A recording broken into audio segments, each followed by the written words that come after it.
pas volcan kaay dama laa soxla woon. xam nga fi may fekk pour wax ak man. fii laay wax ak yow. on fait trop. le toro ma. c'est quoi le problème. le problème mooy nga bàyyi Binette ba ngay. tëjee sa lamiñ. yow tamit tëjee sa lamiñ. tu es très indiscipliné. toi aussi tu es très discipliné. nga wax ak paa bi nga mel ni ku wax sa doom yow. sama gaara ngay dugg yow xanaa xamoo ma. mais yow yaay kan. man la Zul Royal kuy tëj dëkk bi am naa 1 million abonné. ñu ko suñu yoon ne on s'en fout. mais na la leer seen famille maa koy réglé ba mu ne cocc. da nga tuuti nga ci pour dugg ci ah. regarde rek tu verras. espèce de anofelwa. ba du ma la saagi sa papa laa woo léegi mu jëfalante ak yow. ma tot lu bonam mu génn ci biti ah.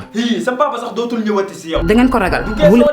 vous voulez pas lui dire la vérité. yow wax ko dëgg bi. y a pas de souci. yow sax maa Abi Fall la moo tax tey nga fi. lii dafa ëpp. lii yëpp nag Binette moo ñu ko yóbbee. fàttali loolu yàgg na trop. en tout cas lii moom waroo ñu koo def. tu nous fais honte. ba pare yow Binette xanaa doo rus. dañoo mënul changer sujet. lu tax ñuy changer sujet. bëgguma benn problème. yow kañ nga bëri jàmm lu xew tey. tey sama anniversaire la. léegi sa anniversaire la après. man soo ma considéré woon un tout petit peu di nga ma souhaité joyeux anniversaire. man nekkuma ci yooyu de mel ni kon xale bu ndaw li ngay xale bu ndaw. may ma sa doom bi idée nga xool. mënoo bàyyi di ma wax waxu sëy man sëyuma de.